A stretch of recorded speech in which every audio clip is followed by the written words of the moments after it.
He hits that ball so hard, you hear the crack of that bat, you see that apple flying for the stands, and all you can do is hold on and hope he doesn't find a way to screw it up. We must talk in every telephone, get eaten off the web. We must rip out all the epilogues from the books that we have read. Into the face of every criminal, strapped firmly to a chair. We must stare, we must stare, we must stare. We must take all of the medicine. Some books get so hyped up, so put on a pedestal, so magnified in scope and theme and prose and beauty and uniqueness that you're timid to approach the book. You're timid to begin reading and turning those pages because you're almost afraid. You're almost afraid that what if this book that everyone has been hyping up, that everyone has been telling me is so good, is so beautiful, you gotta read it. What if I am the one that thinks otherwise? What if I start turning those pages and it doesn't resonate with me? Or worse, the writing is, in my opinion, poor. What do I do in that situation? So you become afraid, timid, and it's hard to muster up the courage or the resignment to actually begin feasting on those pages. The Promise is one such book that everyone who read it, everyone who reviewed it, has said is a mesmerizing piece of literature and a great contribution to this year's Booker Prize Longlist 2021. I'm Zim Reeds. Let's jump in and talk about Damon Galgut's novel, The Promise. Everyone was talking about this book. You gotta read The Promise. It's so good, thematically, the prose, everything. I'm here to tell you today, I finished the book yesterday. I've had a little bit of time to consider and think about it and stew on it, and I'm here to tell you that this book, so hyped, lives up to every word and more of that hype, in my opinion. This book, of all the Booker books I've read this year, stands out far and above any of the others, including, if you've seen my previous enthusiastic video about no one is talking about this. In fact, enthusiastic video may not be the right phrase for that video. It's a little bit out there, a little bit absurd, and it was meant to be. Patricia Lockwood's No One Is Talking About This was the heavy hitter for me until reading The Promise. Look me in these eyes. This book is a shoo-in for the short list, and everyone else on this long list that is reading through the books, any of these other authors that are actually reading through the books, they're trembling. The books themselves are trembling in their dust jackets because The Promise has shown up and everyone's like, oh great, you're here.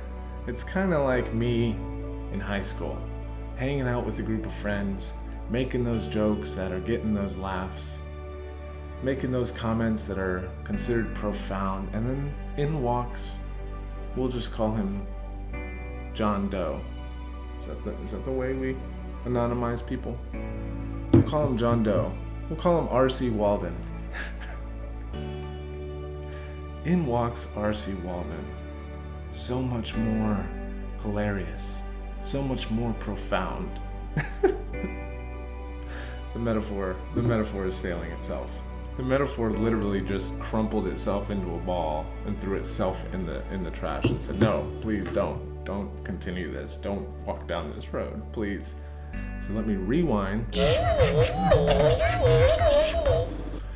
It's kind of like me in high school, where I'm making those jokes that are getting some laughs, a couple people in a group setting that are like, and I'm feeling good, like there I am, everyone, blah, blah, blah, blah, blah. You've had these moments, I'm sure. As bookish people, we were often the most popular. And then in walks old Mr. Popularity Joe, as he was called. Everyone knew, here comes Popularity Joe. Here comes PJ. Hey, Pajamas. Hey, Jam Jams. You know, all the nicknames that Popularity Joe had. And I fold in on myself, much like my previous metaphor. I don't crumple, but I fold in, like backwards origami. And you know there's nothing that you can say that old PJ himself isn't gonna beat you to or be able to tag on to make even more funny. So you kind of are like, well, that's what all these other books in the long list are feeling. They're like, oh great, here comes old Popularity, the Promised Joe. Anyone who's reading, in all seriousness, the other authors that are reading this book can't but marvel at it and can't but be rebuked by his genius or be dwarfed by his genius. These other books that I've read so far have been dwarfed by the genius of Damon Galgut. So let's get into it. What is The Promise about? What are the thematic elements that Damon Galgut is exploring? I'm going to try to make this cohesive. I often have trouble making my videos cohesive. I'm going to do my very best to make this cohesive and hopefully offer some kind of profound perspective on The Promise, this great book that is punching above its weight class. The long list is an obvious conclusion for this book. It's obvious for this book to land on the long list. It's obvious for this book to land on the short list. The question is, is The Promise going to win the Booker Prize? That's what we're talking about now. This isn't even a prediction about, will this be on the short list? Of course this will be on the short list.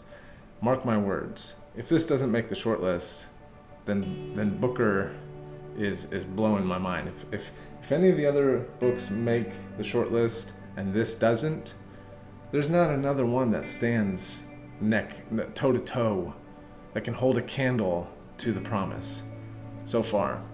My expectation is Richard Powers' book Bewilderment, which I will soon be reading and reviewing, will be a contender with The Promise. It's just my hunch based on what I know about Richard Powers, what I know about Bewilderment, the way that Richard Powers writes. I think Bewilderment is going to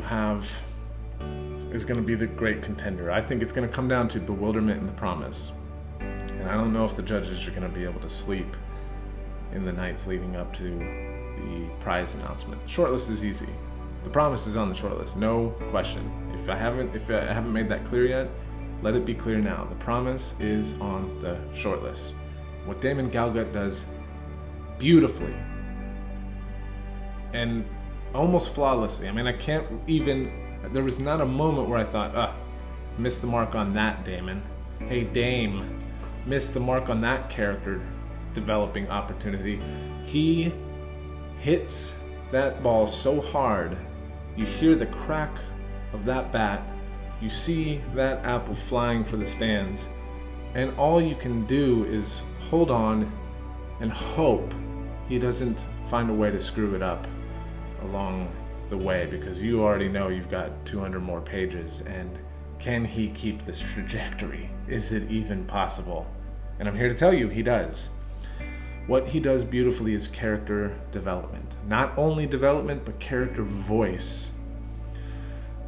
There's a unique thing about this book. The voice is not first person, it's not third person. It moves in and out of both of those very seamlessly and in a way that is so tasteful and so well done. It's a cornucopia of brilliance. He moves in and out of these voices, and there are times where he breaks the fourth wall and engages the reader and says something directly to you. And he does all this, he juggles these voices and these tones while keeping that trajectory of character development and plot and immersing you in the story, at the same time confronting religion, confronting racism. What The Promise is a tapestry on all these different levels.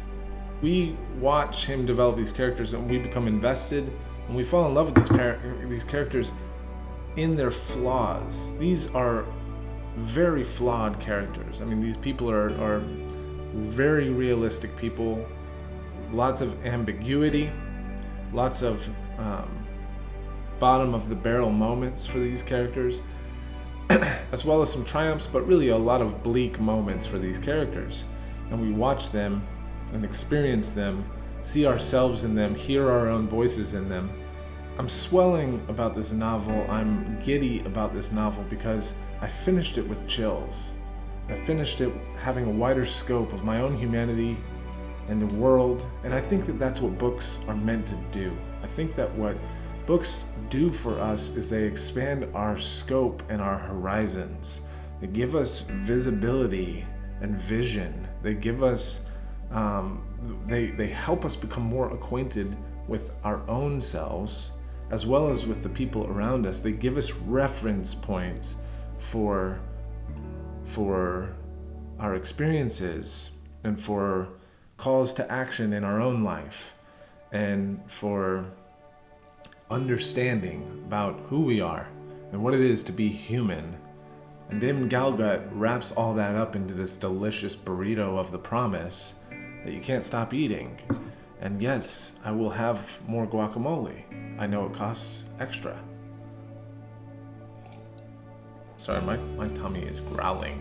I don't know if you guys can hear that, but it's like demanding attention. The toddler of my tummy is demanding attention. He says death will give us back to God, just like the setting sun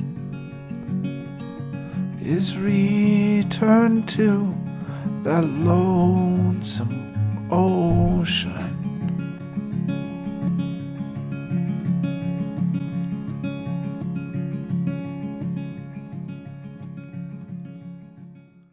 Basically, what Damon Galgut gives us is 4 parts in the book, each sectioned off to explore the death of one of the characters in this Swart family, the way they die, the preparations for the funeral, and the impact of their death on the people around them and the family members around them.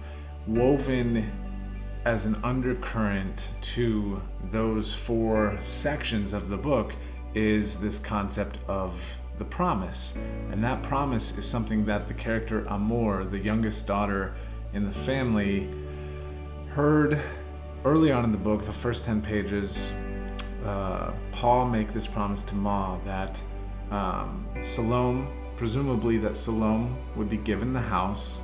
She's the black maid to this white South African family.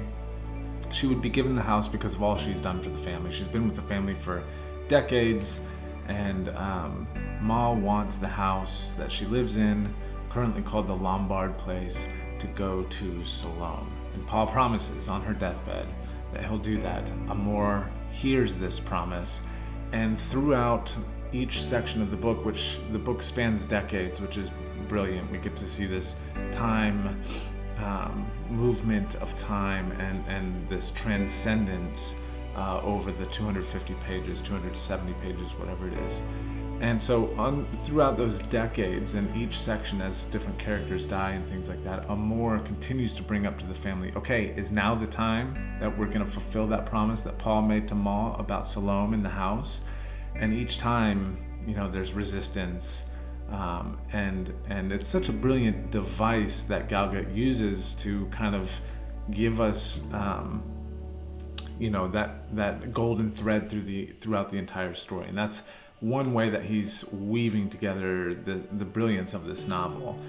Thematically, I think what Galgut is exploring are there's a lot of things. There's the exploration of racial dynamics and social injustices within South Africa, but I think you can magnify that out to expand for sure all over the world. these racial injustices, these racial biases, the inability for this family to really accept the fact that this promise was made and that they need to follow through on it. There's a lot there to explore, and Galgut does such a good job of confronting the reader and showcasing these dynamics in the book. Another theme I think that Galgut continues to explore is this one of religion and burial and people choosing how they're buried and how they're memorialized, etc. Each time a character dies, there's in fact different religions for each one of them within the same family, and you get to see the impact and the ways that these religious infrastructures impact the conscience of the family, and how they view these different things. I think we're also looking at thematically, we're looking at the way family tears at us, but also grounds us, the gravity of our families, but also the destructive nature of those infrastructures. There's a lot of power dynamics and things like that, and Galgut does such a wonderful job of shaping all of this into a cohesive, clear, robust, heavy wrecking ball of a book. It's brilliant. It's a wonderful book. It deserves all the praise that it's gotten and more. And I think that as you reread it, different thematic elements will surface. I think that there's a lot there. I think there's elements of how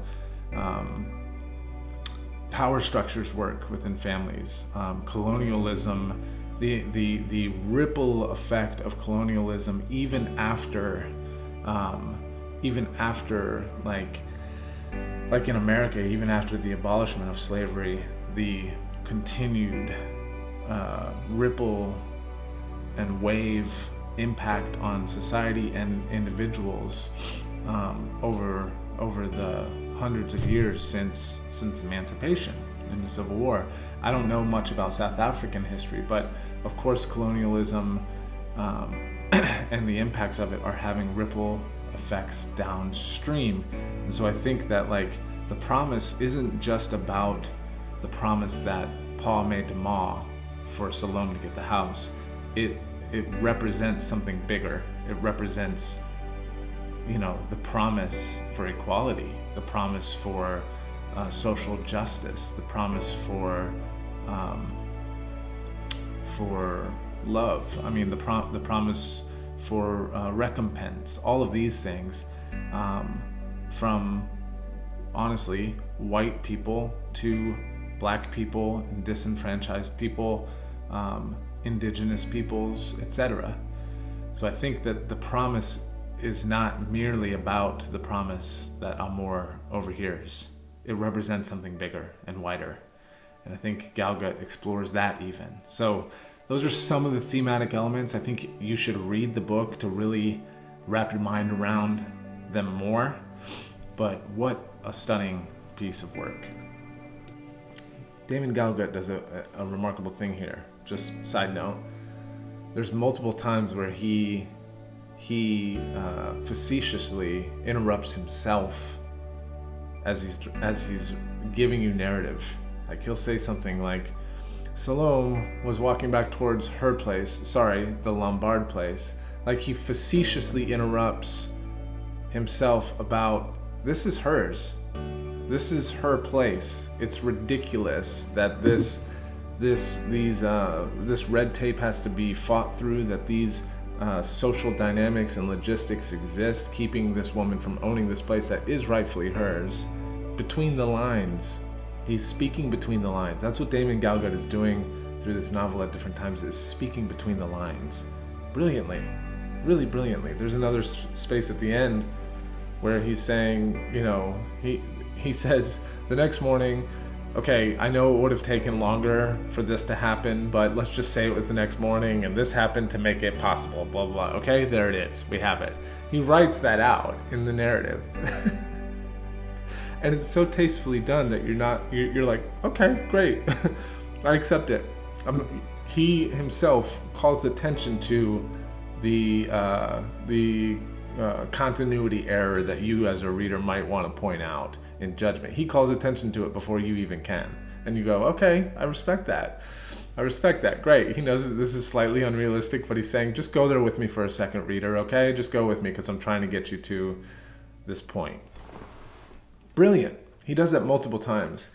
We must blend into the choir, sing ecstatic with the whole. We must memorize 9 numbers and deny we have a soul. Into this endless race for property and privilege to be won, we must run, we must run, we must run. In the course of one paragraph in this book, you might jump into the heads of 4 or 5 characters, getting their perspective on the current happening. And he does this so seamlessly. It's so good.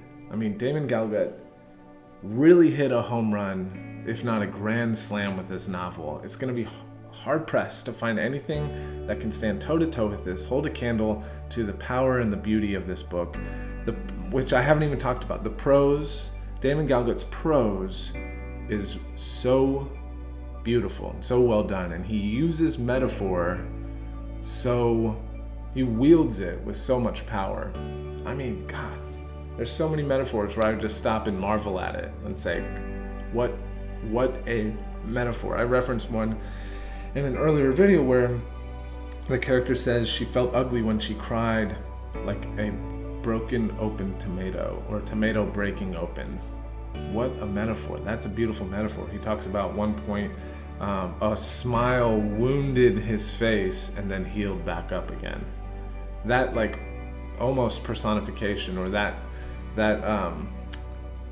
kind of like dichotomous perspective of a smile. A smile wounded his face, almost like a cut in his face, and then it healed back up again. I love that. He does this over and over and over again.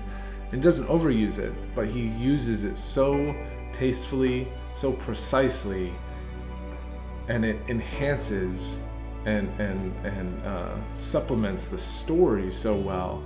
It just makes it so enjoyable. This is a book to reread. This is a book to let reconfront you. This is a book to come to the feast for, unfold your napkin, lay it on your lap, and dive into this steamy, delicious food that he's laying out before you. You've got to read this book. If there's one book you read on the long list, make it The Promise. I can say that strongly because even if there's other great books on the long list, like I assume Bewilderment would be, I can strongly say if you only read one, you will not be unsatisfied. You will not be disappointed in The Promise. This book deserves a place on the short list, and I'm tempted to say deserves to win the Booker Prize, but I haven't read all the books yet, so I'm not going to say that, but it's pretty damn close to that in my mind. Damon Galgut, The Promise. Go find it, check it out at your library, find an ebook or a Kindle, buy it, borrow it, whatever you got to do, get your hands on this book and read it, because it's a grand slam and you're not going to be disappointed. And I really look forward to what's coming from Damon Galgut in the future. In the meantime, some books that arrived in the last couple days for post-Booker reading. Sunjeev Sahota really inspired me with China Room, so I'm really excited to read this. That shortlisted for the Booker Prize a few years ago. The Year of the Runaways. This is, I think, going to be great. And then Richard Powers, whose Bewilderment I have not yet read, but will be reading shortly.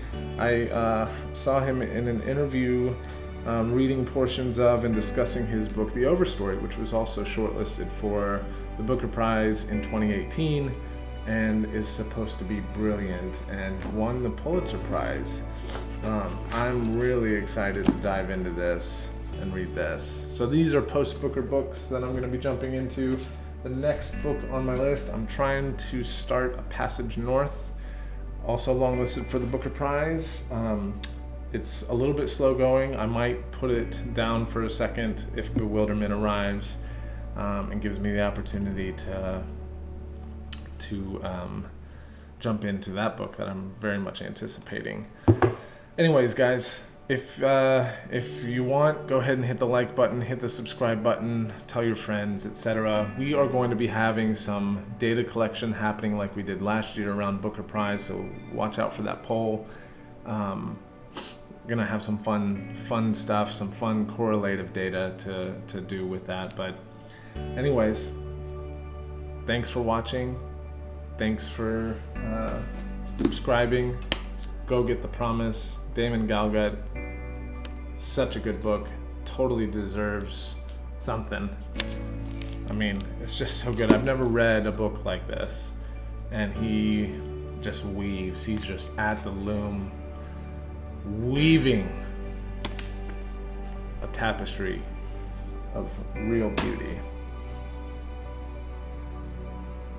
What else do I have to say? What else do I have to say? Thanks, guys.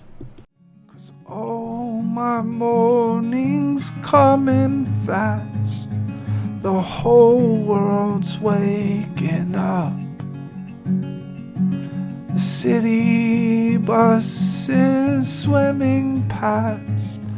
I'm happy just because I found out I am really no one.